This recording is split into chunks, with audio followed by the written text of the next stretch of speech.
Bom dia, boa tarde, boa noite. Sejam todos muito bem-vindos aqui no espaço virtual da Companhia Apocalíptica. Esse é o Inventário de Oralidades, o episódio 4. A gente já fez 3 episódios com outro formato, no Teatro Municipal, mais intimista, e agora, a partir do episódio 4 até o episódio 13 dessa primeira temporada, a gente vai fazer uma mesa-cast. Esse projeto ele foi contemplado na Lei Nelson Seixas 2023 em Patrimônio Cultural. De novo, sejam todos muito bem-vindos. Eu sou Laurence Garcia e para conduzir a conversa de hoje, eu estou aqui com o David Balti. Eu sou o David Balti, sou ator, sou bailarino, sou contador de história da Companhia Apocalíptica e estou aqui nessa empreitada com esse projeto. E estamos com 2 convidadas maravilhosas, Lila e Gaia. Sejam muito bem-vindos aqui também, gente. É uma alegria muito grande vocês não no espaço virtual, mas no nosso espaço físico mesmo. Pois é, finalmente. É a primeira vez que vocês estão aqui, né? Sim. Gente, não se apresentem. Fiquem à vontade. Lila, por favor. Vai? Olha, vai, pode ir. Sigla primeiro é o L, tá? Então, Arrasou. Eu sou Lila Santiago, tenho 39 anos, sou arte educadora, sou uma pessoa não binária e o meu pronome de tratamento é Vossa Realeza. Não menos que isso. Eu achei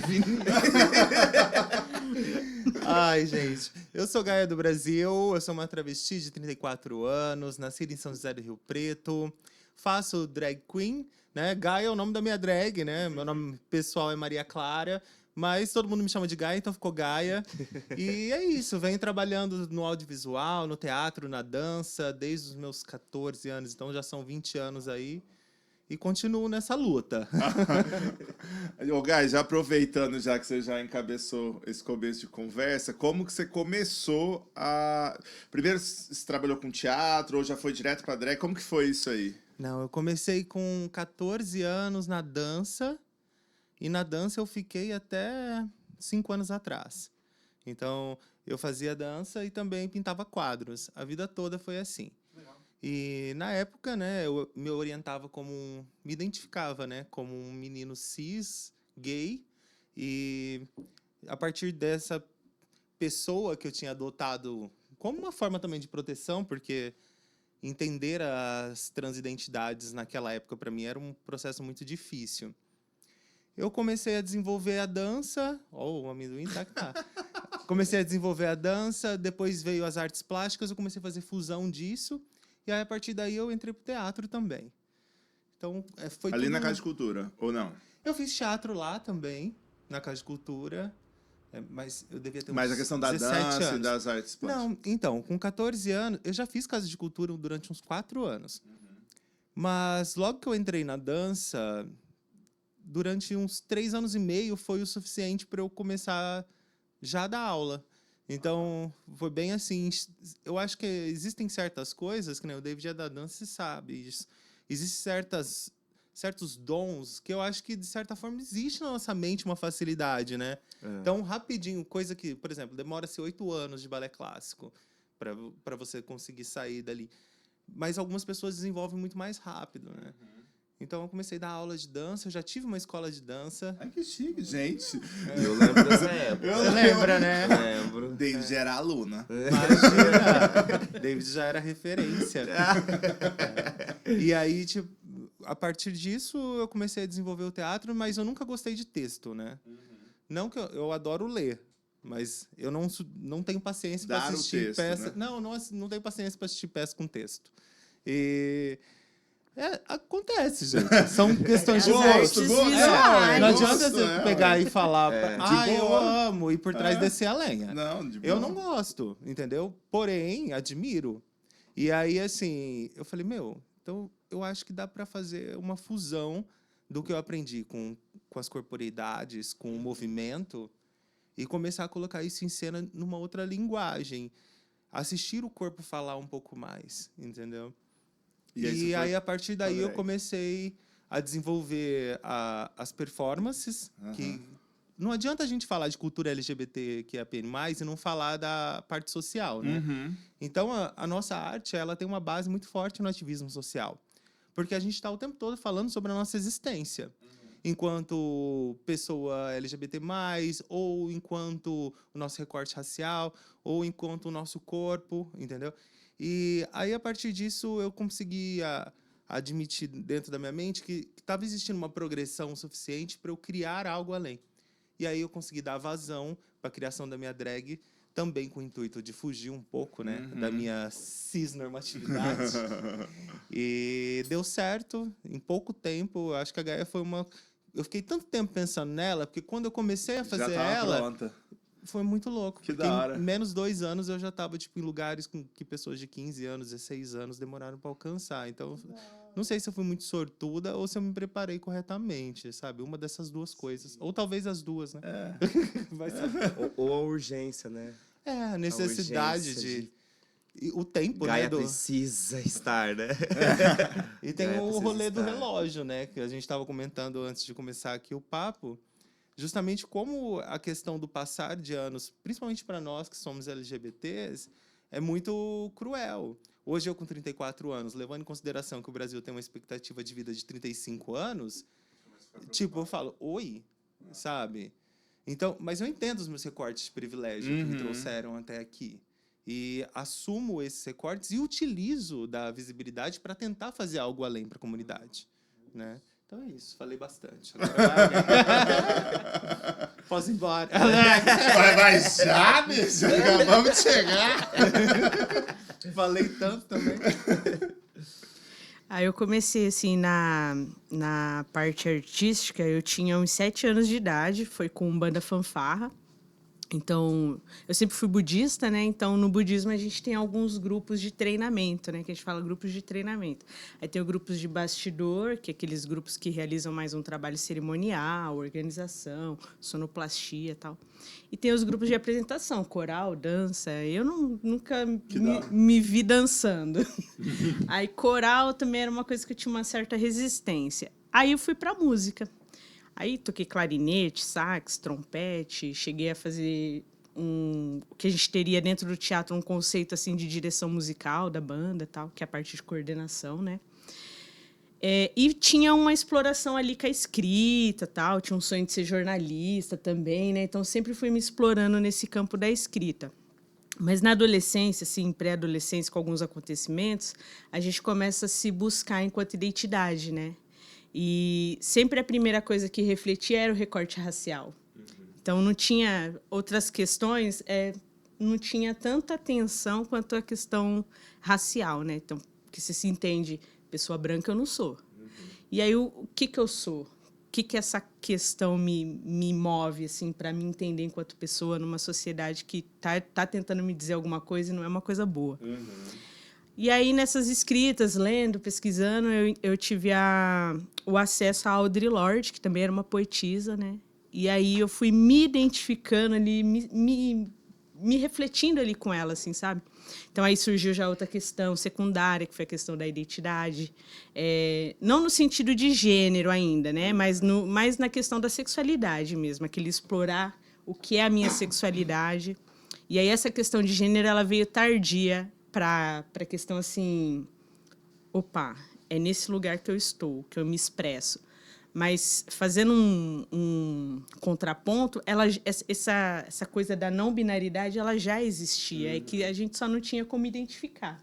Não tinha nomenclatura, não tinha rótulo, né? E dentro do teatro, já aqui em São José do Rio Preto, Você estava antes você estava é que eu sou da Baixada Santista, né? tá. Mas já fazem 18 anos que eu moro aqui. eu Então, eu sou- sou rio-pretense. Eu sou de Mongaguá. Ó, Mongaguense. gente! praia, né? Mas assim, eu não nasci na Baixada. Eu fui fabricada em Pernambuco. Filha e neta de nordestinos, com muito orgulho. E aí, quando minha mãe veio para São Paulo com meu pai, ela estava grávida de mim já 6 meses. Quando eu completei uns 8 anos, ela passou no concurso público em Santos, aí a gente foi morar na Baixada. eu morava, se você recordar ali, tem o conjunto habitacional Humaitá. Logo quando a gente desce a Imigrantes, que pega Castelo Branco, não, Padre Manuel da Nóbrega, né, para seguir sentido Peruíbe, o primeiro bairro que você encontra ali é o conjunto residencial Humaitá. Mas Humaitá em significa... Mongaguá também? Não, Ah, antes. tá. É que é na mesma rodovia. Falei, as Dá uns 15 bichas, elas minutinhos. brincavam na rua junto e não Ó, sabia. aqui, ó, o aquilombamento aqui, ó. E, curiosamente, o Humaitá significa a pedra agora é negra. Então, tipo assim, tem todo esse lance ancestral mesmo, né? De tanto com a questão negra, afro, quanto com a questão indígena também, né? Ali é uma região muito forte de comunidades indígenas. E aí eu vim para cá, trabalho, e nesse trabalho, sem perder a veia artística, né? Eu queria muito conhecer a questão da produção cultural, projetos, trabalhar já focada na arte e educação mesmo. E aí, para isso, eu senti a necessidade assim, de pertencer a alguma coisa, de fazer alguma coisa para falar, vou produzir nessa área da música, ou não, qual vai ser a linguagem que eu vou trabalhar. Aí fui fazer teatro. E a gente teve um grupo junto. Somos cofundadores da mesma companhia, uma companhia, inclusive, que teve um boom muito grande aqui em São José do Rio Preto. Fez temporada em Curitiba, foi um negócio muito legal. Um grupo mesmo? Sim. Os cogitadores. Ganhamos um PROAC. Foi tipo muito assim, a gente montou o grupo em 2011, 2012 a gente já numa tava com numa PROAC. Cogitação. Exato, a gente veio da Casa de Cultura, todo mundo da Casa de Cultura, chegou um momento a gente falou assim, não queremos mais Casa de Cultura, foda-se, isso aqui não tá funcionando pra gente, vamos montar um grupo profissional? Vamos. Chamamos o Rick para dirigir alguns projetos, mas não para dirigir a companhia. Sim. E aí a gente foi tocando, aí foi super legal. Uau. Foi uma experiência foi uma muito... trajetória muito bonita. Sim. Assim. Uma experiência, assim, Era lindo. até pelo ser tudo muito rápido, né? A gente também...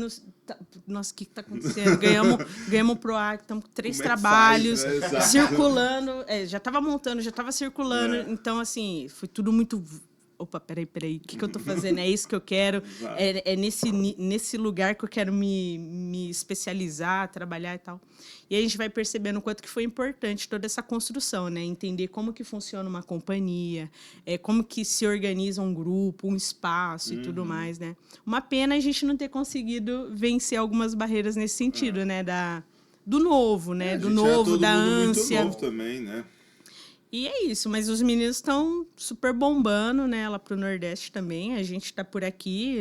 Hoje eu me considero uma agitadora cultural, assim, não trabalho mais só com teatro, então tenho uma pegada na arte visual também, que está crescendo bastante.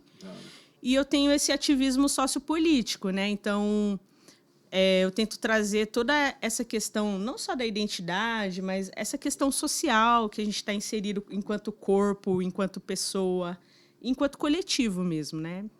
O que a sociedade reflete na gente enquanto artistas e o que nós, artistas, podemos devolver de volta para essa sociedade que nos exclui, na primeira oportunidade que tem de um desgoverno, ataca a nossa classe trabalhista, né? Então, assim, é nesse movimento que eu venho trabalhando e intensificando. Assim, eu não tenho uma companhia própria, mas todos os trabalhos que ou eu sou convidada, ou eu me disponho a participar, sempre coincide de ter esse lance assim, meio ativista, sociopolítico, né? Então, assim, tem sido muito bacana. Tem 2 perguntas, assim. Uma vai ser uma viagem, que não sei se eu vou conseguir fazer direito, mas vamos lá, vamos tentar. Uma vez eu ouvi uma live de uma filósofa haitiana, onde ela foi questionada, nossa, já bati aqui assim. E o Chico já deu uma parada cardíaca ali no som. Aonde a repórter perguntou para ela assim, como que você consegue escrever os seus artigos com Haiti vivendo essa turbulência, né? Esse clima de guerra o tempo todo, né? Aí ela pegou e ela falou de um jeito, uma frase que o meu olhar de artista, ele deu uma pulsada, assim. Porque ela respondeu que é como se ela vivesse num furacão e ela se colocasse no olho desse furacão, onde ali ele encontra a calmaria para escrever. E essa é também para querer contar essa história, porque quando eu assisti eu queria contar, mas de uma certa forma, muitas vezes a gente precisa se colocar, né, nessa calmaria para poder conseguir falar, nossa, o que eu vou fazer agora, né? Acho que principalmente nesses início de ano e até os artistas que conseguem, né, parar tudo e falar agora hoje eu não vou fazer nada, vou ficar aqui só aqui pensando ou não, né, vou assistir série. Ultimamente eu tô arrasando nisso. Mas o que tem movido, assim, vocês para continuar esse ativismo, para continuar essa produção, essa mente artística funcionando e com saúde? Não sei se é uma viagem essa pergunta, sabe? Eu acho que pedir saúde aí já é demais, né? Não tem viagem nenhuma, não.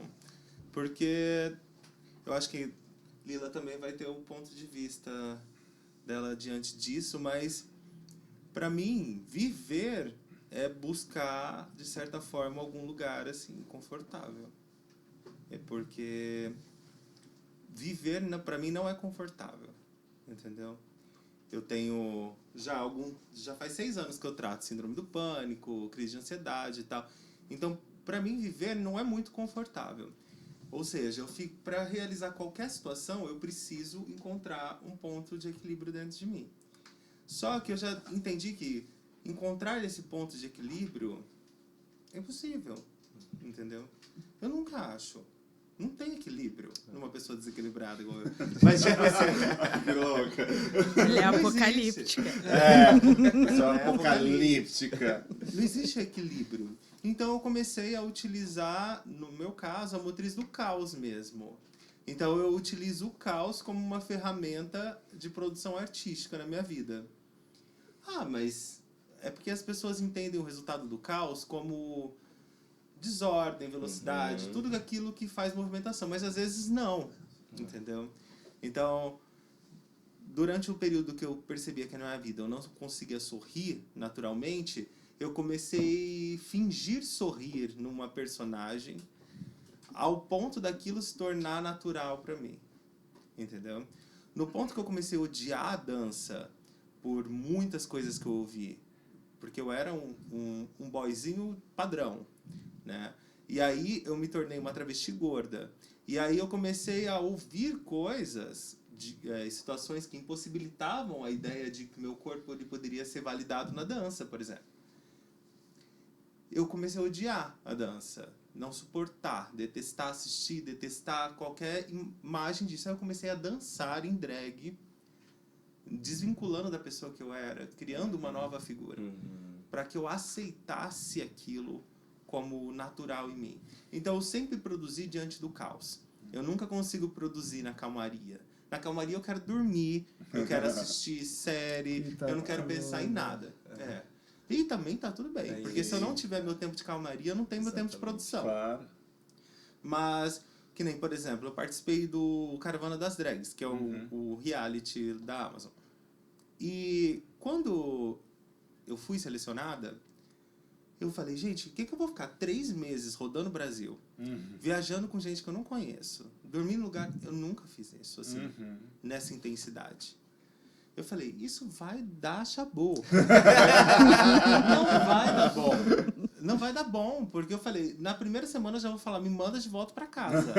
Entendeu? Eu falei, engraçado que esses 3 meses eu vivendo no caos, foram 3 meses que, por exemplo, eu não tive nenhuma crise de ansiedade. Olha só. E olha que eu estava numa situação totalmente caótica pra mim. Tanto mentalmente quanto... valendo 150 mil reais, faz. Tipo, falei, eu preciso desse dinheiro. É sem desconto. Dinheiro de prêmio é sem desconto. Exato. E aí Tinha uma motivação ali, né? Exatamente. E também tinha muita questão que eu entrei dentro do programa no primeiro dia falando que eu era uma pessoa não binária. Entendeu? Porque eu tinha medo de eu falar que eu era uma travesti e não conseguia entrar. Porque existe um preconceito muito grande sobre a existência dos nossos corpos. Então... Mesmo dentro da comunidade. Em qualquer lugar. Entendeu? uma pessoa trans fazendo drag. É lógico, vai ser muito mais fácil, porque ela é feminina, ela parece uma mulher. As pessoas têm conceitos, entendeu? Então, no início, minha drag era sempre muito exagerada, muito colorida, muito over. Porque se eu ficasse mais feminina, as pessoas iam falar, ai, preguiçosa, não tá fazendo nada, saiu de casa do jeito que... Entendi. E eu fui entendendo que isso partia muito mais do ponto de vista das outras pessoas do que de mim. Uhum. Então, pra mim, isso é trabalhar no caos. Eu nunca trabalhei numa zona de conforto. Porque eu não consigo. Na zona de conforto eu quero dormir. Então, quando eu tô caótica, eu consigo produzir. E depois eu vou falar do ventre. Mas agora... E tem as contrapartidas também, né? Porque a pessoa que só exerce a performance drag, ela não tem o corpo violentado da mesma forma que a pessoa trans, que é trans 24 horas, né? Então, assim, rebate artisticamente, legal, tudo tal. Tirou o figurino, vida normal, né? Padrão. Então, tem esses contrapontos também, né? Não dá para falar como pessoa preta que a gente tem conforto. Gostaria. Mas a gente já nasce com o alvo, né? Então, assim, é caos o tempo inteiro, é correria o tempo inteiro, né? Então, mas eu também tento, dentro de toda essa turbulência, né, encontrar os meus momentos, assim, criativos, né? E parte dessa criatividade também vem dessa realidade, né? Que é a realidade da periferia, dessa corpa preta inserida numa sociedade que ainda vai te ler como uma sapatão masculinizada, né? Que não vai respeitar a sua identidade enquanto pessoa, enquanto existir e tudo mais. Não vai respeitar seu relacionamento. Então, tudo isso também gera um outro tipo de caos e a gente vai tentando se entender. O teatro me trouxe uma referência muito importante, porque a gente chega no corpo exausto, né? Trabalha na exaustão, para entender aquele corpo mais neutro, assim, não digo neutro, um corpo mais colapsado, e aí sim ele é como se ele estivesse preparado para a criação. Então eu tento também no meu dia a dia trabalhar nessa direção, assim, sabe? Exaustão, exaustão, exaustão, respiro, criatividade. Exaustão, exaustão, exaustão, respiro e criatividade. É lógico que com a questão ativista aflorando mais, né? Até porque a gente viveu um período obscuro aí, a gente teve que escolher as lutas que a gente ia enfrentar, né? Isso deu uma trégua na questão criativa, assim, mas não deixou de fazer parte, né, da minha produção pessoal, de trabalhos, de escrita e de projetos mesmo. Então, assim, eu sempre foco nisso. Se tem exaustão, corpo exausto, é que eu ainda estou viva. Olha, sabe uma coisa que eu sempre quis te perguntar, eu nunca te perguntei? A gente já se conhece, já tem 12 anos já. Como que é esse lugar? Tipo assim, budismo é uma religião oriental, né? E sei lá, né? Talvez porque eu não tenho religião nenhuma, eu não fico perguntando da religião dos outros, mas já estamos aqui, né? E como que é essa questão, assim, interior, uma religião que né, entra nos outros, no censo, né? O censo, ele coloca lá cristão, coloca e outros, né? O budismo entra nos outros ali. E como que é essa relação também de ser um corpo LGBTQIAPN+, nessa religião, que eu nunca te perguntei como que é isso, assim, se é de boa, se não é, como que é? Acho que assim... Porque é uma religião super antiga, né? Sim. Dentro da organização em si, eu nunca teve problema, até porque o budismo que eu pratico, ele é um budismo que tem um início ali na Índia, mas ele é meio que distribuído, assim. Então, o budismo tem várias ramificações. E aí a que eu pratico é a de Nichiren Daishonin. Como que... Nichiren... Vou falar em sânscrito agora. Nichiren Daishonin. E é muito engraçado, porque assim, o budismo, ele vem... A minha mãe, ela era da Messiânica, quando ela veio de Pernambuco para São Paulo, e ela não encontrou nenhum polo, nenhuma sede, assim, de imediato, né? Até porque, há quase 40 anos atrás... mas ela encontrou uma senhorinha japonesa que mal falava o português direito, que era budista. Aí o pessoal falava assim, ela vai, bate lá na casa daquela senhora lá, que com certeza ela vai saber te orientar. E aí era esse budismo. Esse budismo, ele tem uma origem lá na Índia, né? Ele sofreu uma ramificação, que fala. E ele foi... Como que fala? Não digo assim, remoldado, mas ele foi ressuscitado, sei lá, por uma organização educacional, que na época quem coordenava essa organização educacional era que o último presidente que a gente teve agora era o Daisaku Ikeda, que inclusive faleceu recentemente. E aí tem a história dos mestres, né? E o mestre dele era quem coordenava essa escola, como se fosse uma escola mesmo, educacional, modelo Japão. E ele baseava o segmento educacional dele no budismo de Nichiren Daishonin. Então, nessa base, ele constituía todo o plano educacional, pedagógico da escola. E foi a partir disso que esse budismo ele foi propagado para historicamente, mais de 190 países e territórios. Uma pessoa muito famosa que eu amo citar, que foi praticante do budismo, é a Tina Turner. Que legal. Inclusive, tem até o filme da biografia dela, né? Quando ela sai daquele relacionamento abusivo com o Turner e através do budismo, né, ela começa a praticar o budismo e ela vai se empoderando enquanto pessoa, enquanto mulher, e ela consegue se livrar daquele marido dela.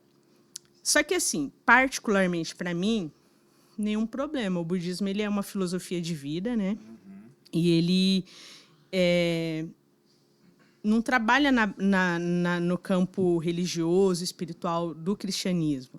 Ele trabalha na base filosófica mesmo. O que eu sou, qual que é a minha missão como ser humano nessa sociedade, como eu posso ser uma semente transformadora dessa sociedade. Só que, para mim, particularmente, quando você começa a ter a sua consciência, né, sobretudo, como eu falei, a racial, que é a que sempre me tocou, assim, enquanto identidade, enquanto pessoa, você começa a perceber que não tem a sua ancestralidade ali como base, né? Então, eu também busco a minha ancestralidade de outras formas. Nas religiões, nas leituras, nos contatos, nas relações, né? Então, tudo é uma construção. Eu ainda sou uma pessoa em construção. Legal. Então, eu tenho a questão do budismo, que é minha base filosófica, religiosa, porque, como eu falei também, a minha mãe já vem, né, desde da gravidez, já praticando esse budismo, que eu amo as pessoas de paixão. O budismo me ensinou um conceito de sociedade muito bacana, assim, é como eu me exerço na sociedade também, mas tem a questão da minha ancestralidade. Que você falou, a referência budista é o quê? A gente já linka diretamente oriental Japão. Sim. E aí eu não sou uma pessoa japonesa, não sou uma pessoa branca, então a gente tem essa necessidade também de se entender enquanto ancestralidade. Quem abriu os caminhos para mim chegar aqui hoje e falar, pratico uma religião? Né? Qual que é a religião que os meus ancestrais deixaram como herança nesse país? Né? Então, a gente fala muito também de Brasil e o que o Brasil tem de herança África? A comida que a gente come, metade do que a gente fala enquanto língua. Né? Então, isso me coloca nesse lugar, não é nem de desejo, é de responsabilidade mesmo, de entender qual é a minha herança ancestral, minha herança África mesmo. Legal. Arrasou. Não é? Você falou que você tinha 2 perguntas. Qual que é a segunda? Bom, eu conheci Lila, né, antes de se transformar em... Não binário? Não, você falou antes de Realeza? Realeza. Conheceu da plebe.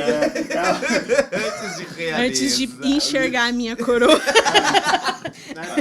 A Lila é a prova de que a meritocracia funciona, é isso? Veio aí. E também conheci Gaia. E assim, a memória que eu tenho é Lila nos palcos, né? Com os cogitadores. E E Gaia foi na Nas época... coxias. Imagina? Menina, nos palcos. Escondida nas Aprontando. Não, mas teve um momento marcante, assim, que foi na época da escola mesmo. Acho que das propagandas da escola foi onde eu comecei a pesquisar, sabe, assim, mais. Aí, só que de repente, as duas sumiu, assim, né, das minhas redes sociais e passei a ter contato agora, nesses últimos anos. E com uma outra voz, um outro corpo, uma outra potência, assim, né? E eu também entendo que nesse período, que foi bem próximo, assim, de anos, né, tal, eu mudei muito também, né? Então, esse processo de chegar até aqui deve ter sido com muita dor e com muita alegria também, né? A hora que você fala da relação da dança, e eu como um gay cis, é assim, né? Que fala.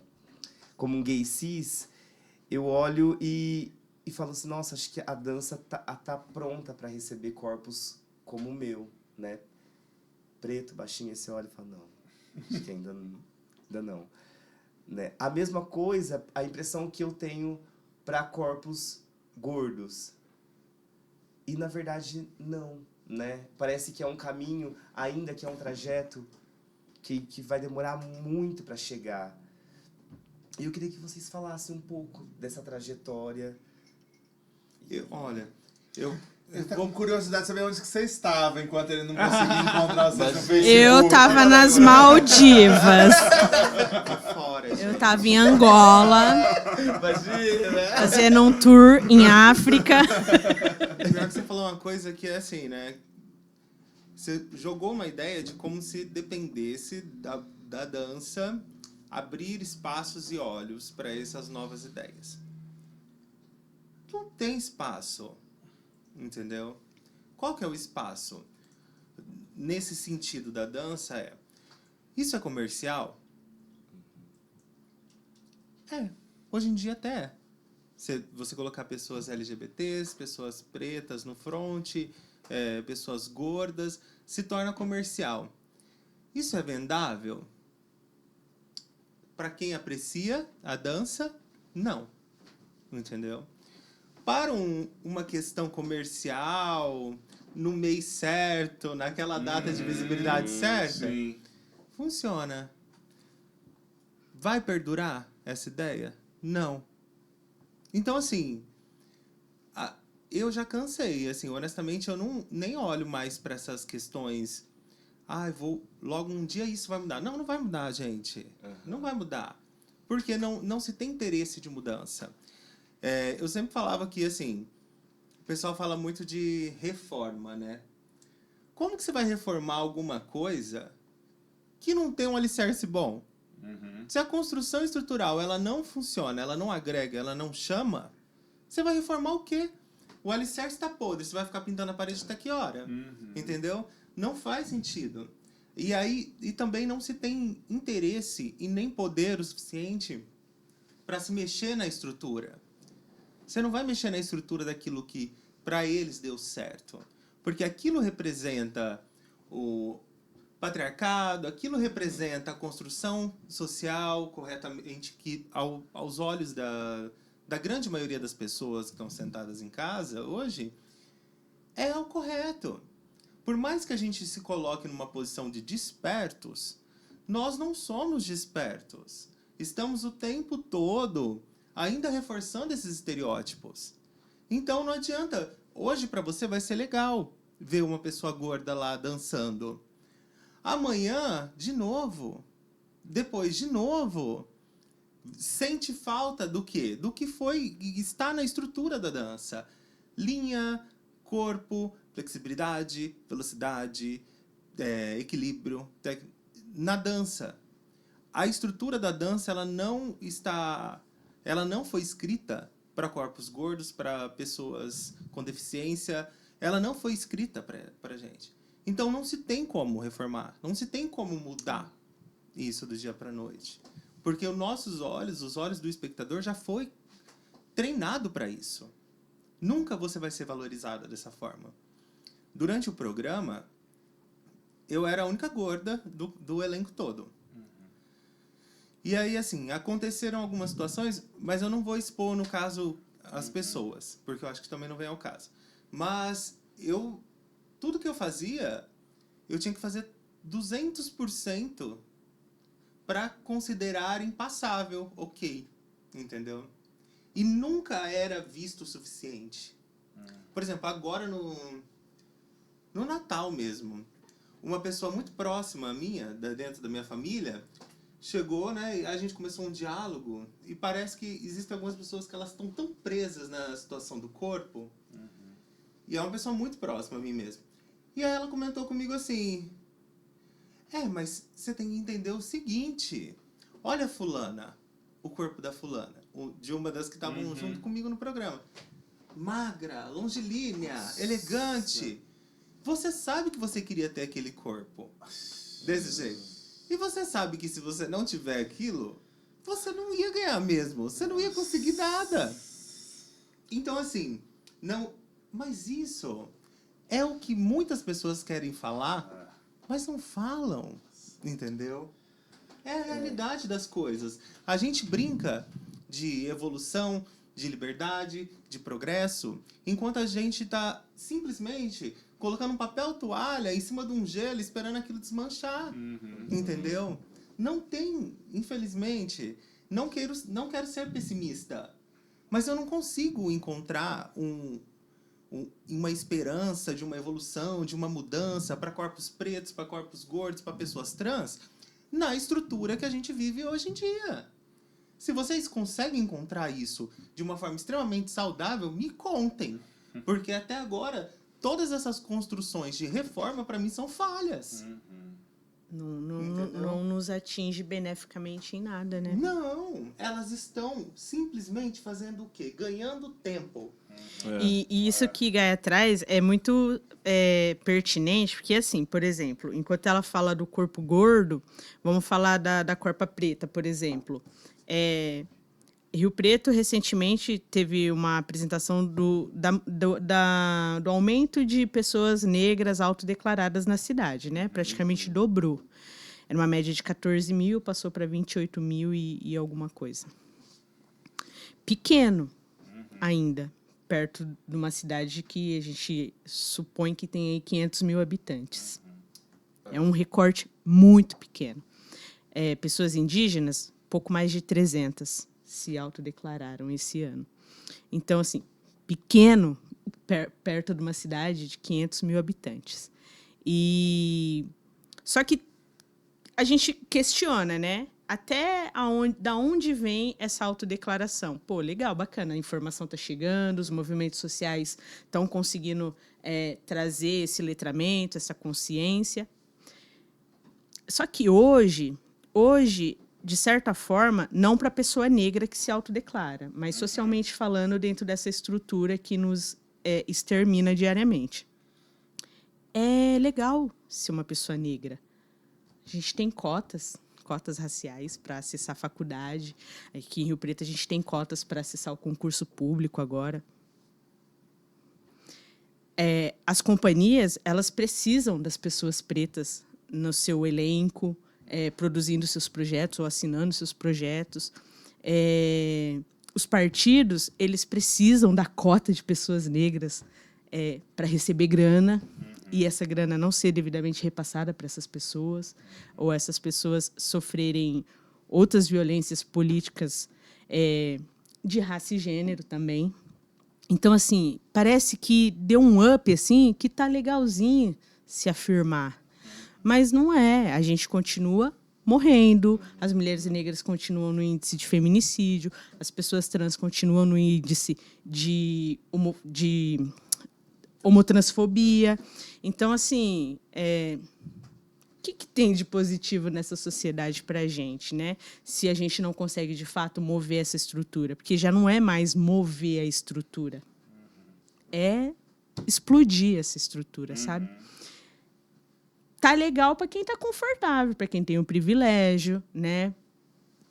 começa a não ficar legal quando essas pessoas mais privilegiadas, e eu não digo financeiramente, eu digo privilegiada só pelo corpo que possui, pela expressão que começa a incomodar. Então, tipo assim, tem eu e o Lawrence de atores para fazer um trabalho, um cast. Não, hoje a gente vai dar prioridade para uma corpa preta. Aí, já tira o corpo branco do conforto. Ou então, de repente, não, hoje a gente vai escolher um corpo gordo. Aí o outro corpo já perde o conforto. Então, quando a nossa ascensão ela provoca incômodo, aí se reorganiza muito rapidamente para que a gente não avance. E a sensação é essa, de que quanto mais a gente avança, mais distante a linha de chegada fica. Então, assim, é um questionamento que eu me faço e eu também não tenho resposta. O dia a dia também me põe atrás dessa possibilidade de alcançar essa resposta. Como explodir a estrutura. Eu acho assim, quando a gente olha para o contexto artístico, que nem nós somos pessoas que fazemos arte, né? Trabalhamos com cultura, mas o recorte LGBTQIA+, ele vem antes, né? Ele vem antes. Então, assim, quando eu estava no conselho, a maior dificuldade que eu acho que eu tinha era de fazer com que as outras pessoas que também estavam no conselho entendessem que não tinha como você falar de cultura para a comunidade LGBTQIA+, assim como não tem como você falar de cultura, não, de produção cultural para a comunidade LGBTQIA+, assim como é difícil falar para a população negra indígena, né, que é o segmento, sem atrelar a questão social. Por quê? Quando você fala para uma pessoa LGBT, ainda hoje, hein? Nós estamos falando de hoje ainda, que foram 4 mais 2, já quase 6 anos. De conselho, você fala? Não, 2 mais 2, 4. 1,5, quase 4 agora, né? Quase 4. Então, assim, é muito difícil chegar numa pessoa LGBT+, e falar para ela assim, olha, isso que você faz é arte e isso pode ser remunerado. A gente foi, de certa forma, colocado num lugar, eu falo que é o fetiche social, né? Porque se ele não sacia de um jeito, sacia de outro. Alegórico, e colocaram um valor no nosso trabalho sem, ao menos, consultar o que a gente pensava sobre aquilo. Então, para a arte drag, para a cultura LGBT+, como a gente acaba associando isso a sempre uma necessidade de fazer mudança e tal, você está fazendo arte por uma questão social e acaba esquecendo que aquilo que você está produzindo tem direito a ser contemplado nos editais também. Entendeu? Ai, mas não, eu estou fazendo isso pela causa. Gente, que causa enche barriga de alguém? Causa paga conta de alguém? Sabe? Existe eu falo que isso é culpa não da gente. Foi culpa de quem precificou a nossa arte a zero. Entendeu? Quem colocou os empecilhos o suficiente de fazer com que a gente tivesse uma mentalidade tão desgastada de não acreditar que o nosso trabalho tem valor. Entendeu? Hoje em dia, eu sei que eu produzo um trabalho de muita qualidade. E o que eu tenho que fazer? Eu acho que como pessoa ativa nesse sistema, eu tenho que chegar numa mana que eu sei que está produzindo um trabalho legal, falar, mana, manda bala. E também chegar naquela que ainda não está produzindo algo legal, porque acha que não tem capacidade, e eu também tenho que trabalhar o lado psicológico dessa pessoa. Sim. Então, quando você para olhar a nossa comunidade, você vai falar de cultura, mas primeiro você tem que estar falando da parte da psicologia humana, de entender todas as agressões que a gente sofre diariamente, entendeu? Não é, quando a gente fala de agressões, 90% dessas agressões são veladas, porque elas foram desenhadas de uma forma para impossibilitar que a gente chegasse a alguns lugares básicos, entendeu? a gente está falando da parte psicológica, a gente está falando da ideia de transformação com o nosso ativismo social, porque se a gente para de falar que a gente existe, nada muda, entendeu?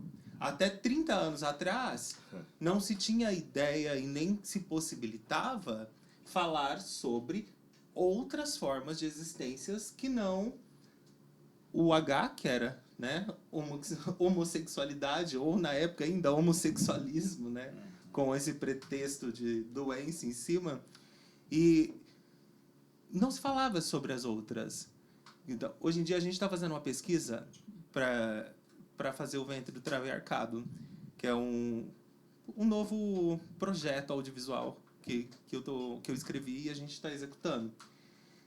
E essa pesquisa ela vem muito nos anos 70, 80 e 90. Quando você começa a estudar, hoje, se você colocar na mão de vamos colocar... Eu falo que é o militante Nutella, né? Que é aquele que não para entender o contexto social da época e leu uma coisa e já vai querer brigar em cima. Onde essas meninas trans, essas travestis, elas se referem a elas como os travestis, como homossexuais que são, sabe? Elas identificam essas palavras porque essas palavras faziam parte do contexto. Hoje você pega um militante Nutella para assistir um negócio desse, em vez dele focar no que estava acontecendo na época, e como tudo aquilo começou a funcionar e mexer nas engrenagens, na hora que ele olha para uma pessoa falando um O, um A diferente, errando ali, no caso, o que para ela seria um correto do pronome, ela acaba parando de olhar para as outras coisas. Então, esse tipo de cortina de fumaça, utilizando às vezes a nossa linguagem, utilizando a questão estética, isso tudo é massa de manobra das pessoas cis, entendeu? Elas fizeram com que a gente acreditasse que precisava lutar sobre pequenas situações, e hoje em dia a gente está dentro da própria comunidade, a travesti que não gosta do viado, o viado que não gosta do sapatão. Isso daí é desarticular. Começar esse processo de desarticular. Então, como que a gente vai falar de política de cultura LGBT+, aqui em Rio Preto? Uma cidade branca, como Lila já veio falar, uma cidade de extrema-direita, entendeu? E quem não é de extrema-direita é de direita, e quem fala que é de esquerda, na verdade, é de direita aqui. Então, assim... Pronto, falei. Gente, porque pra mim, o que define ser de direita ou de esquerda é uma questão simplesmente comportamental. de atitude. Total. Entendeu? Não adianta você falar que você tem um princípio ideológico de esquerda e começar a fazer por detrás da capa. Papagaio fala. Entendeu? O que é vendível e o que não é vendível. A gente volta para essa questão. Entendeu? Então, infelizmente, não é fácil fazer cultura LGBTQIAPN+. Por quê? Não por falta de criatividade. Porque o que a gente mais tem é vivência e bagagem. Que é o que falta em muitas dessas pessoas cisgêneras, que elas não sentiram ainda na pele o que a gente vive. Entendeu? Quanto pessoa T, quanto pessoa preta, entendeu? O que a gente tem de bagagem de vivência, a gente trabalha em cima do sofrimento, trabalha no caos, volta novamente para aquilo. A gente utiliza o caos da nossa vida como energia de criação, entendeu? Mas a gente aprendeu que o que a gente faz é muito pouco. O que a gente faz não tem validade. O que a gente faz não tá lá no... Como se diz, aquelas peças de teatro de 200 anos atrás que o povo fica reescrevendo o tempo todo. Nos clássicos, né? Existe até um repertório, alguma coisa tipo balé, aquelas balé antigo, sofrido. Então, assim, e aí? Tá se falando para alguém do hoje? Aquilo não incluía ela, não incluía eu, não incluía você, entendeu? E se bobear, não incluía você também, não. Entendeu? Então, assim, quando a gente começa a olhar para o sistema, vem de novo a questão. Vocês já perceberam o tanto que a gente fica girando na questão de estrutura, de mudança, de reforma, de esperança, do que a gente pode fazer? Então, é aquilo. Não dá para se falar de cultura sem se falar desses outros pontos importantes. Acho que você tocou num ponto que é crucial aqui, até para o entendimento do nosso projeto, né? Como que é o trabalho, né, artístico profissional numa cidade como a nossa, assim. uma cidade de diversas características que Gaia já deu, mas que também tem várias outras que são cada vez piores, cada vez que a gente começa a analisar, né, mesmo que seja analisar a estatística, mas quando você começa a analisar o simbólico é pior ainda, né? E como que vocês veem isso, assim, sabe? Como que vocês veem que isso tem melhorado, se isso tem piorado, se isso tem... É claro que, assim, o Brasil tem piorado, então também tem um lugar aí que a nossa cidade, uma cidade que deu 72% para um fascista de voto, né, e deliberadamente foi lá e escolheu esse número, também tem uma cidade que acaba seguindo um certo caminho perigoso, né, para qualquer artista, mas muito mais para artistas LGBTQIA+, para artistas pretos. Então, eu queria saber, assim, de vocês, como que vocês enxergam isso? Assim, Gaia trabalha muito mais fora de Rio Preto, né, Gaia, Sim. do que aqui, propriamente dito, sabe assim? Por quê? Porque aqui, de certa forma, não tem condições de trabalho, pelo menos na minha visão. Eu queria saber se vocês também acham isso, como que isso bate em vocês, assim. Quer falar? Tem um lance, assim, que aí a gente faz o contraponto da estrutura, da referência e do que será. Aí a gente reflete, avançou ou não avançou? Ou a linha de chegada mudou, né?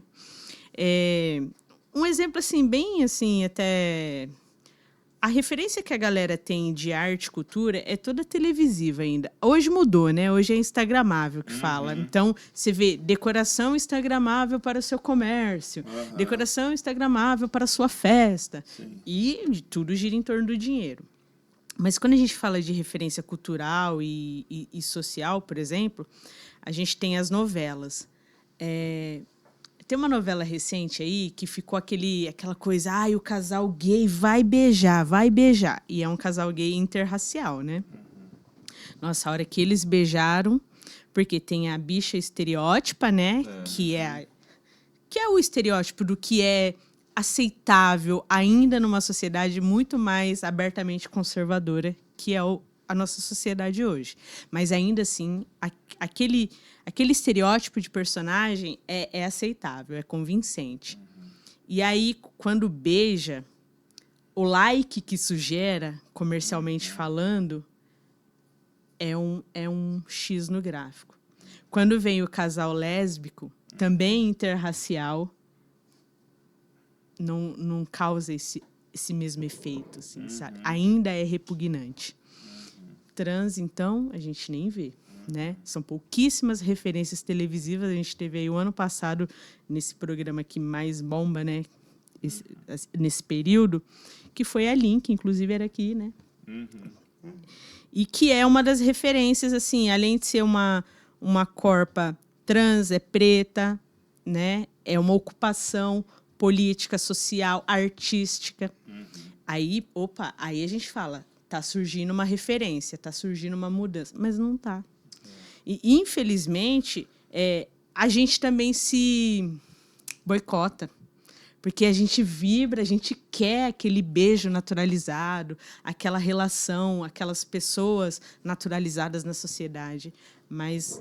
mas se tem não expectativa, não é naturalizado, né? Não é. Porque se fosse natural, ninguém nem ia dar... Exato. Então, eu volto no ponto de partida de que a linha de chegada está sempre mudando de lugar. E nesse contexto, São José do Rio Preto, então, é mais difícil ainda você ter uma produção cultural LGBTQIAPN+. O mesmo preta. Mas é como eu falei, né? Aumentou a autodeclaração, automaticamente aumenta a produção, ela fica mais acessível. Hoje mesmo fui comprar o ingresso para o espetáculo que vai ter sexta-feira no Sesc. Pouquíssimos ingressos vendidos. É o espetáculo Cria. Junta dança contemporânea com o passinho. Eu vi. Então, assim, cadê essa galera se autodeclarando? Um convite para nós dois. Estamos todos. Tá, com Cadê? convites ainda sobrando. E assim, não é como eu falei, não é uma crítica a quem se autodeclara, mas é um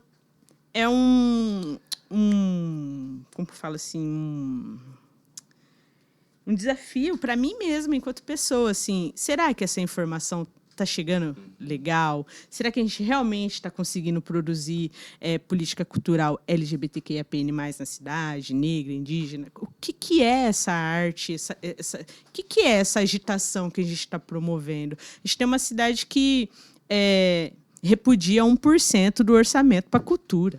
Então, que tipo de cultura que a gente está produzindo? A gente teve uma guerra aí com os blocos de carnaval, que foi para mim, a maior vergonha da cidade. Então, assim, é aquilo. Enquanto a gente se boicota, a gente briga entre nós mesmos. A gente briga entre a negritude, a gente briga entre a comunidade LGBT, a gente briga entre classe trabalhadora artística.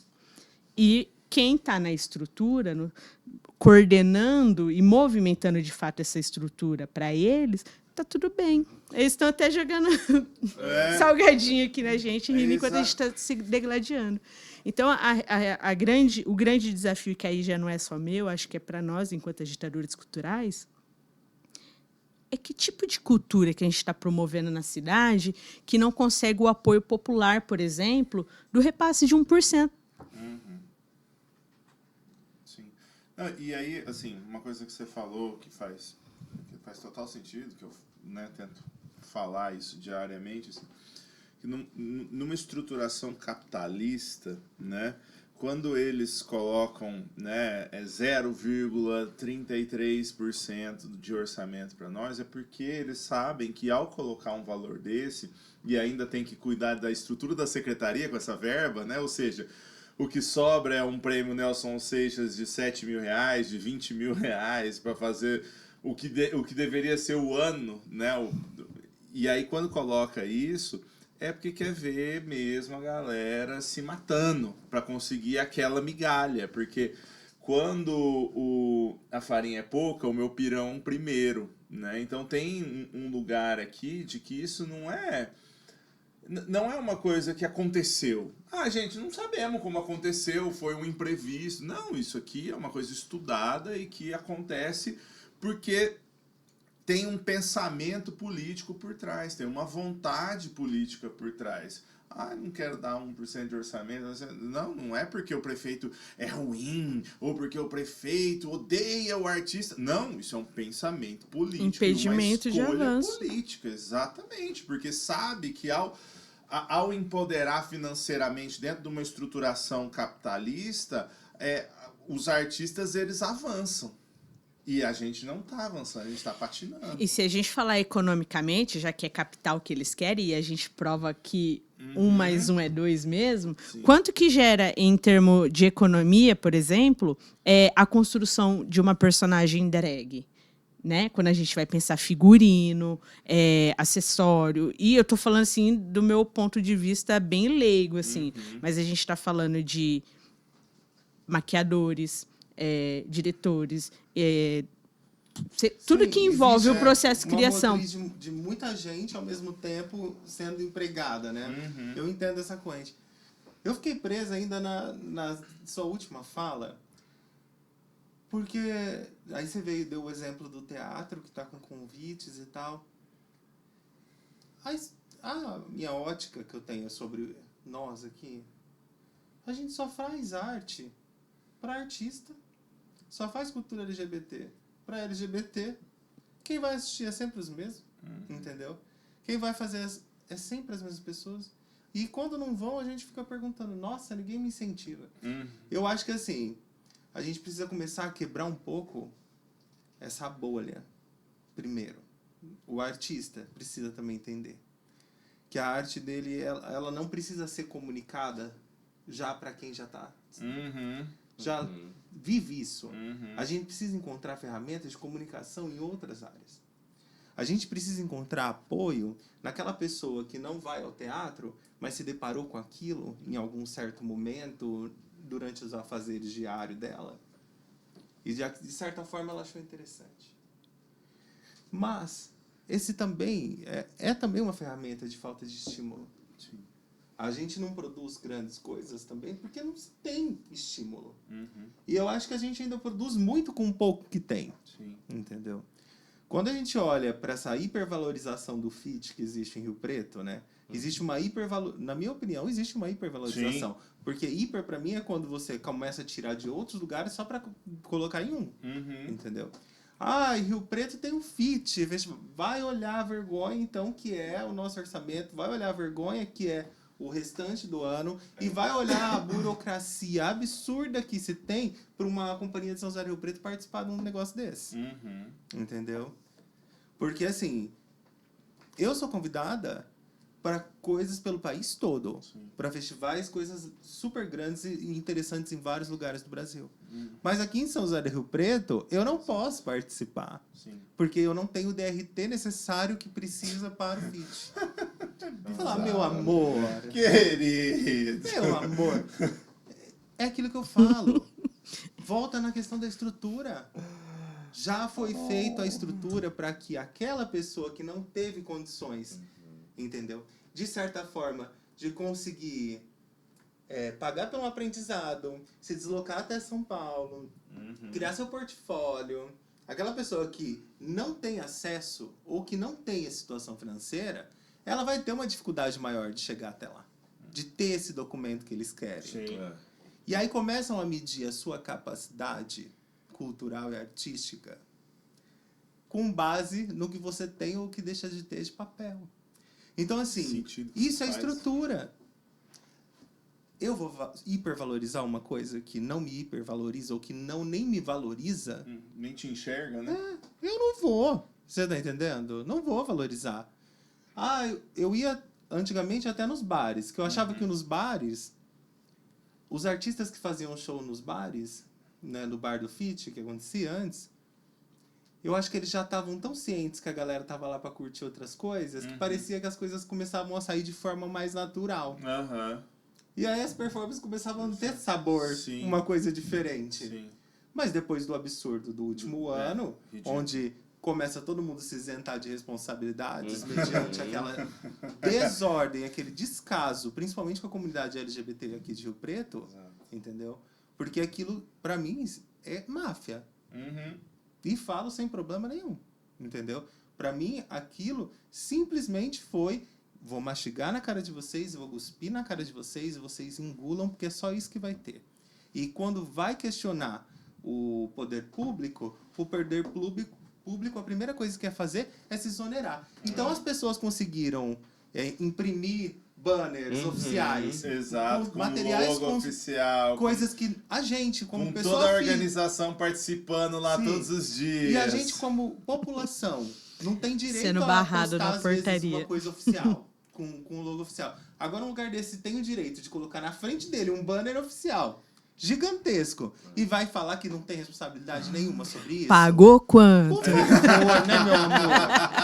Por favor. Então não dá pra aceitar, entendeu? Não dá pra aceitar a forma que a cultura é conduzida na nossa cidade. Só da gente continuar fazendo cultura e não ter desistido, já é muito. Já é muito. Ou a gente realmente é bitolado, entendeu? Hiperfoco. Ou a gente acredita que em tempos... Ou pode ser que a gente seja bastante esperançoso, iludido. Acho que a artista... Sim, gente... Eu prometi que não ia chorar. Mas eu acho que a gente deve ser muito iludido.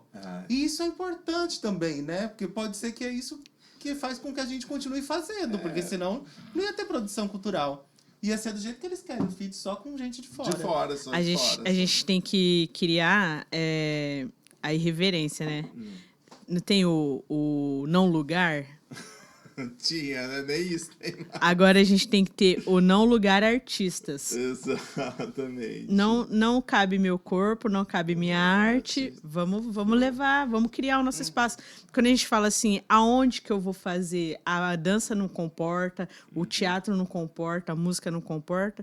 A gente tem que começar a criar os nossos espaços. Acho que, assim, que me vem assim agora, nesse momento, à memória, acho que a única produção LGBTQIAPN+, que trouxe esse formato de não lugar mais, que criou o seu próprio lugar, é o Cabaré Resistência.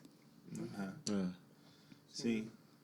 Não tem, é o que me vem assim, mas lógico Cara, que tem outras produções. Teve o Teve Pajubá uma vez que anterior. A Nancy, que fez o Tonalona, lembra do Tonalona? O Tonalona era pique um festival Foi também, um né? festival também, mas feito de maneira muito independente, ao mesmo tempo foi conseguindo alguns parceiros, que os parceiros foram abandonando no meio, Novidade. né? Praticamente. Eu qualquer projeto que não apresentei seja pelo edital, Tonalona. Exatamente. Apresentei pelo Tonalona com um espetáculo dirigido pelo Linaldo até. Legal. Que legal. Que ela tentou fazer uma espécie de... Fringe, sabe Fringe de Curitiba, que é um festival paralelo ao festival no mesmo período? Ela tentou fazer alguma coisa nesse sentido, sabe? Eu acho que foi um ano que também não tinha Bar do Fit, e ela tentou, a Neuci tentou a partir dessa... Mas tiveram 2, né? Teve um que É, deu foram muito 2 certo. edições. Eu participei da segunda. Eu Né? não lembro E agora, eu teve lembro que segundo. teve um que deu muito errado. Eu realmente não consigo. Que foi isso que eu participei. Acho que foi o segundo, né? Eu acho que teve um que deu muito errado. E é tenso, né? Porque, tipo assim, ela é uma mulher negra, né? À frente de uma organização. E se ouve pouco falar sobre a produção dela, né? Na cidade. Aí a gente fala assim, não tô linkando diretamente a essa experiência do Tonalona. Mas é que, assim, a galera que falhou terrivelmente no Bar do Fit continua ganhando seu capital tranquilamente. Aquilo Não sofre aquilo que nenhuma aconteceu, punição. Exatamente. E outra, você vai tentar descobrir quem que é responsável. Ninguém. É um jogando pro outro, é Exato. produtora trocando todo dia. Ninguém fala Ninguém quem sabe, é. ninguém sabe. Mas é isso, né, gente? Gente. Rio Preto, Ô, gente, espero que mude. tentando- Ou eu me mudo mesmo. Ou o Rio Preto muda, Ou eu me mudo. Gente, tentando encaminhar pro final também, já assim, é muito isso, assim, ou o Rio Preto muda. Eu vou ou embora do muda. Brasil! Meu amor, eu volto igual a Tieta aqui. Vamos ver o que eles vão ter. Como que vocês veem, assim, sabe? Tipo, daqui pra frente, assim, vocês veem que tem algum tipo de... se todo mundo se juntasse pra fazer alguma coisa, poderia mudar ou não? Já esquece isso, vamos se mudar todo mundo. Tem como mudar Rio Preto pra gente não ter que se mudar? Essa é uma boa pergunta. Ai, arrasei, bicho. Já pode escrever pra fazer pros próximos. Ó, na minha ótica, é preciso alterar o que se tem de suposto plano de cultura da cidade. Entendeu? Com o que a gente tem de plano de cultura, que na verdade, quando foi fazer o conselho, quando eu entrei, era para se fazer Sim. o plano que já havia algumas discussões Isso aí iniciais. que vai apresentar alguma coisa É? esse mês, Nesse mandato? Nesse mês Da agora, galera. exatamente. Quero ver se vem aí. E aí, assim, se for no mesmo molde de antes, com a prerrogativa de que não tem dinheiro e que tal coisa é relevante, Serve pra nada. não vai mudar em nada. Então, assim, será que quando mudar as pessoas, ou será que quando a gente começar a perceber que depender só dessa galera não está fazendo mais sentido? Porque, de certa forma, também, eu acho que o poder público acabou tirando a autonomia da gente de empreendermos sobre o nosso trabalho. Eles acabaram fazendo com que a gente ficasse ali na mão deles, dependente deles. E a gente parou de entender possibilidades de espaços para se criar espaços culturais novos. A gente acabou perdendo o tato disso. A gente fica dependente do que eles vêm guiando também. Então, eu acredito que só vai ter mudanças se realmente a gente conseguir ter um plano de cultura que seja realmente, né, interessante. Mas eu acho meio difícil, porque com essas não aprovações, pelo menos por enquanto, eu acho que ainda não. E Mas com quem o sabe? orçamento também. Exato. Né? Mas... Mas é porque a prerrogativa do orçamento vai ser sempre a mesma. Entendeu? Vai ser sempre a mesma ali. Sim. Vai ser a parte do FIT, parte do Nelson, restante do arquivo municipal. O que sobrar ainda, eles botam lá no... Aniversário da cidade? Não, da música. O FEM. O FEM e um pouquinho, se sobrar, no janeiro brasileiro da comédia. É o que tem. E que esse ano também, né? Até agora não saiu a programação. Vem aí o... Vem semana que vem que começa o festival. março da comédia. O março da... aí o Abril Brasileiro da Comédia. Pela primeira vez. Abrindo o FIT, abriu o Brasileiro da Comédia. Já demos o nome do próximo festival paralelo. Eu acho que, assim, até pegando o gancho, para a gente fazer a alternância de planos, a gente tem que ter a alternância de poderes. Então, assim, se tudo reflete no impedimento direto do poder público, a política cultural ela só muda quando a gestão muda. A gente teve alteração dentro dessa gestão a partir da sociedade civil, mas dentro do poder público é na mesma, assim. Então, para nós, agitadores, não tem muita transformação. Até porque a gente continua, de certa forma, não conseguindo fazer com que a nossa voz, de fato, ecoe. Então, se a voz não chega, o trabalho não chega, a corpa não chega, o plano também não chega. Então, a gente precisa fazer esse movimento de alternância de poder mesmo. E eu falo alternância de poder em todos os aspectos que corresponde. Não é só no Conselho de Políticas Culturais, não é só no Conselho Afro, não é só no Conselho...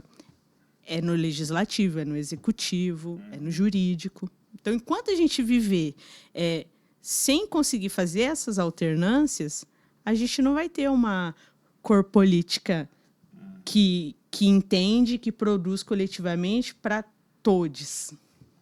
Vai ser sempre ainda para uma grande maioria que coloca a gente como minoria de direitos, de acesso e de tudo, né? A gente não tem acesso ao básico, ao mínimo, enquanto agitador cultural, enquanto produtor cultural, vai fazer o quê? Eu sei que a gente está estourando de tempo, mas só para complementar aqui, Lila, você sabe o que me deixa um pouco, assim, às vezes, mais desesperançosa do que eu já sou? É o fato de que, por exemplo, qualquer pessoa que entrar lá, ele vai se guiar pela vontade da grande massa. É só você pegar toda e qualquer notícia de cultura na cidade, vai ver os comentários que tem quando as páginas replicam. As pessoas só falam, tá gastando dinheiro com isso, era para gastar na saúde, era para gastar na educação. A nossa população, ela não tem um entendimento, um letramento do papel importante que a cultura tem na preservação da história, na construção de novas possibilidades de vivência. A nossa população não tem esse entendimento, não é só São José do Rio Preto. Sim. A gente está falando de Isso é cultura uma doença ao nível nacional. Então, e assim, para não ficar só preso no sentido assim de a gente está falando especificamente de um legislativo, algo assim, não. Eu acho que quando a gente promove ou propõe ou desafia essa alternância, é isso. É chegar na onde o que a gente precisa que chegue não está chegando. Então, é o letramento que está faltando. Então, vamos participar do edital, é fazer esse dinheiro chegar em forma de letramento, é fazer esse dinheiro chegar em territórios que não acessam esse mesmo edital, né? Tanto que a gente tem uma proposta agora de fazer os recortes, inclusive, de território. Né? Então, que é uma coisa que já vinha discutida de muito antes, não é novidade agora que o poder público está colocando como diretriz. Isso é uma pauta discutida entre a sociedade civil e classe artística. Sim. Então, assim, mas não podemos ficar na dependência. É tudo parte da gente. E aí, é igual você falou, às vezes a causa... Não dá para a gente fazer tudo, porque eu não consigo comer pela causa, eu não consigo andar de ônibus pela causa. A Gaia falou desse direito de empreender, né? Que a política pública acabou colocando a gente nessa situação, né? E acho que as minhas últimas palavras dessa mesa aqui. Acho forte. As últimas palavras é pesado. Pelo amor de Deus. É que eu lembrei de quando eu recebi o convite da Nancy para participar do Tô na Lona. Ela chegou no Balé de Rio Preto e falou assim: vocês entraram pro FIT? Vocês foram selecionados? A gente não foi selecionado. Ela falou assim: então vamos comigo no Tô na Lona. Então era um festival dentro desse lugar, assim, com essa visão de abraço, quero tentar fazer, sabe? Eu vou tentar fazer daqui que eu vou fazer isso aqui. Então, estamos na hora. A gente é esperançoso. A gente é. Se alguém falar que artista não tem esperança, tá mentindo. Eu acho que tem um lugar que também não enxerga não enxerga tudo isso que você falou, mas também não enxerga nem a coisa mais básica, de que o investimento em cultura economiza em educação, economiza em saúde, economiza em segurança pública, economiza em assistência social, economiza em um monte de outros lugares. Não, mas esse pretexto eles não precisavam nem usar. Se Sim. tá lá, se é previsto, É, eles sim, têm que executar. Tem que executar, acabou. Chega de Exato, ficar essa chega. manobra ridícula. E quando gente a gente fica fala tentando achar qual é essa argumento, massa, não. de que massa que a gente está se referindo, porque a popular não é. É, exatamente. Ai, gente, eu sei não. A gente podia ficar aqui 4 dias conversando. Ainda Haja mais quando fôlego. começa a falar de política, aí a gente fica mais dói. animado ainda. Imagina, já Dói. vira... Eu vou embora! Chega, a gente faz a própria perfeição. A revolução é agora! isso É que 2 querem pés no show, peito. né? Imagina. Mas a limitação de tempo é das câmeras. Né? Não é nem a nossa, é a limitação de bateria. Gente, é isso. Queria agradecer vocês de terem vindo, de, sabe, assim, ter se disponibilizado nesse dia à tarde. Pelo menos tem ar-condicionado, não tá muito fresco, mas já é alguma coisa. Não, eu tô durinha, você viu que eu mexo essa hora do lado. Né? Nessa tarde quente de São José gente do que Rio agradece. Preto. Muito, muito, muito obrigado mesmo, assim. É um projeto que a gente queria fazer há muito tempo, a gente tá começando a se desenvolver agora nesse lugar de áudio, assim, que é tentar entender, começar a fazer audiodrama, né? Então tem muita coisa que a gente quer fazer e aqui é um primeiro do primeiro. Então, se não foi tão maravilhoso quanto poderá ser Não é um culpa da dia, gente. não. Né? Se não foi maravilhoso, não é culpa de quem você convidou. Não, a culpa é toda A gente tá nossa. muito além. Já passou.